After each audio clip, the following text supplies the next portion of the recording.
Cipher case में chairman PTI और शाह महमूद कुरैशी पर फर्द जुर्म 17 अक्टूबर को आयद होगी। खसूसी अदालत के जज अबुल असनाद ने तारीख मुकर्रर कर दी। वकला में चालान की कॉपियां तकसीम। चेयरमैन पीटीआई ने चालान के नकूल वसूल नहीं किए, दस्तखत से भी इनकार। चेयरमैन पीटीआई के वकील लतीफ़ खोसा ने समाअत के बाद मीडिया से गुफ्तगू करते हुए कहा, ये किस चीज़ पर फर्द जुर्म लगाएंगे। चेयरमैन पीटीआई ने जुर्म क्या किया है? क्या ये ऑफिशियल सीक्रेट एक्ट की खिलाफ वर्जी है?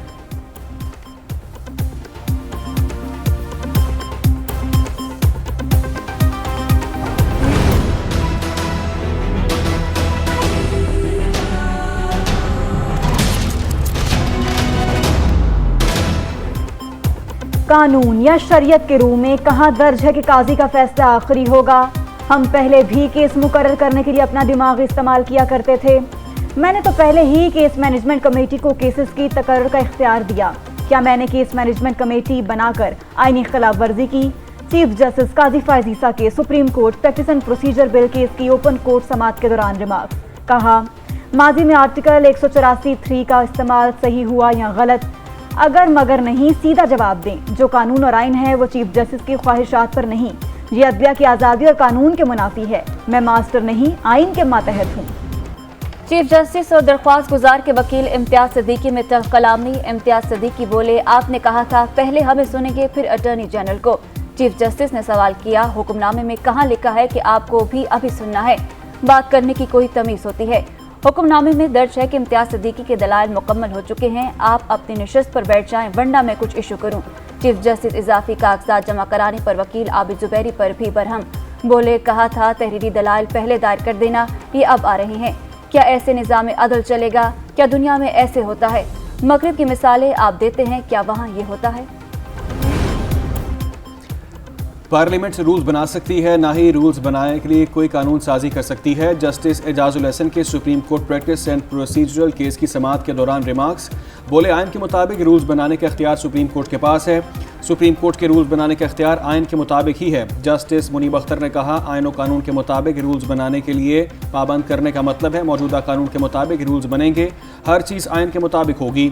जस्टिस जमाल मंदोखेल ने रिमार्क्स दिए कि हम यहाँ आइन और कानून साजों की नीयत देख रहे हैं। अगर आइन साजों की नीयत देखनी है तो आर्टिकल 175 देखें। आइन साजों ने मुकम्मल इख्तियार सुप्रीम कोर्ट को देना हो तो वाज़े तौर पर लिख देते। अगर कोई भी ज़ाब्ता या कानून आइन से मुतसादम होगा तो वो खुद ही कलअदम हो जाएगा।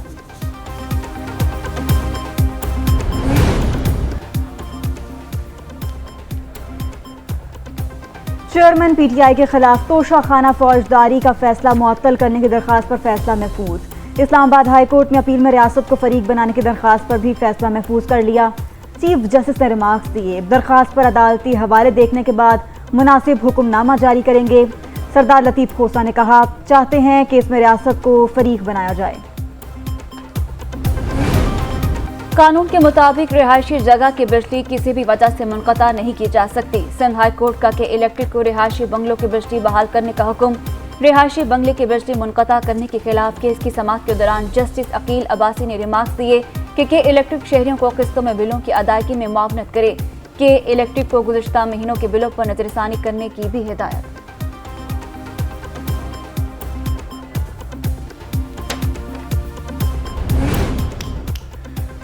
करे कोई भुगते कोई। नेशनल ट्रांसमिशन डिस्पैच कंपनी और बिजली तकसीम कार कंपनियों की नाहली का खुमियाजा आवाम भुगतेगी। 141 अरब रुपए से जायद लाइन लॉसेज और ट्रांसमिशन लॉसेज का बोझ सार्फिन पर डालने का इंकशाफ। ऑडिट रिपोर्ट के मुताबिक माली साल 2021-22 में मजमूई तौर पर 141 अरब 76 करोड़ रुपए से जायद का नुकसान हुआ। लाइन लॉसेज में पेस्को सबसे आगे है, 53 अरब 52 करोड़ रुपए से जायद के नुकसानात। ऑडिट हुकाम ने ट्रांसमिशन लॉसेज की तफसीलात तलब कर ली।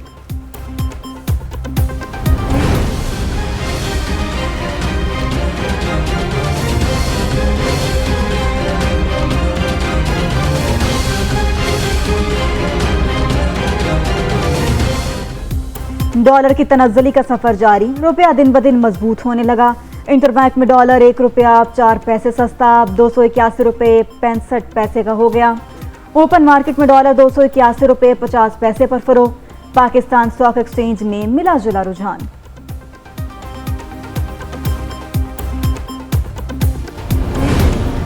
साबिक वज़ीर-ए-आज़म शहबाज शरीफ ने नवाज शरीफ की वापसी को मुल्क की मुआशी मजबूती के लिए अहम कदम करार दे दिया।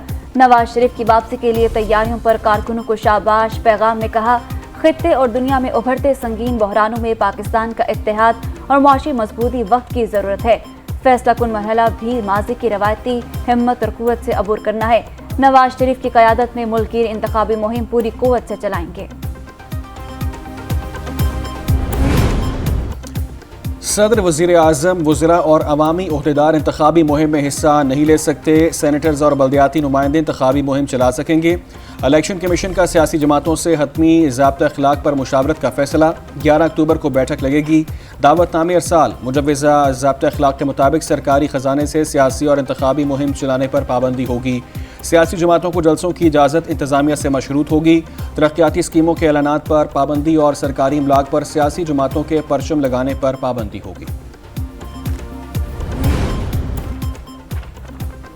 वज़ीर आज़म अनवारुल हक काकड़ से naval chief admiral Naveed Ashraf की मुलाकात। वज़ीर आज़म ने एडमिरल नवीद अशरफ को पाक बहरिया की कमान संभालने पर मुबारकबाद दी। नेक ख्वाहिशात का इजहार। मुलाकात में पाक बहरिया से मुताल्लिक पेशा वाराना उमूर पर भी तबादला ख्याल किया गया। I was personally of the opinion कि हमें टीम नहीं भेजनी चाहिए थी, लेकिन अगर गई है तो then it is responsibility of हुकूमत इंडिया की बारी है कि they have to ensure security not only of the all people but किसी भी क्रिकेट टीम की जो गई हुई है। हमारे पास जो टीमें आती हैं आपके सामने हमने उनको पूरी VVIP सिक्योरिटी दी है। जब तक हम मौजूद हैं किसी करप्ट माफिया को मुतहरिक नहीं होने देंगे। पहले जो भी सिस्टम था अब नहीं होगा। निगरान वज़ीर दाखिला सिंध हारिस नवाज की कराची में मीडिया से गुफ्तगू। बोले, लैंड ग्रैबिंग की भी इजाज़त नहीं। SSP और डिप्टी कमिश्नर की सरबराही में कमेटी बना रहे हैं। जिनकी ज़मीनों पर कब्जे हुए हैं उन्हें रिलीफ दिया जाएगा। गैर कानूनी हाइड्रेंट्स बंद होंगे तो आवाम को पानी मिलेगा। एक सवाल के जवाब में बोले, पाकिस्तानी टीम को भारत नहीं जाना चाहिए था। अब जब टीम भारत में मौजूद है तो सिक्योरिटी भारतीय हुकूमत की जिम्मेदारी है।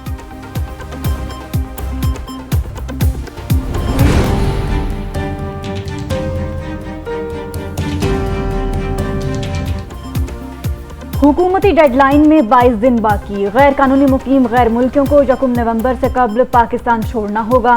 तुर्खम बॉर्डर पर रोजाना की बुनियाद पर सैकड़ों अफराद की वापसी जारी। 48 खानदान वापस जा चुके। पंजाब, सिंध और बलोचिस्तान में गैर कानूनी मुकीम गैर मुल्कियों के खिलाफ कार्रवाइयाँ जारी। उधर अफगान शहरियों ने पाकिस्तान में गुजरे वक्त को खुशगवार करार दे दिया। कहते हैं, हमारा यहाँ पे गुजरा वक्त बहुत अच्छा था और वापस जाना किस्मत का खेल है।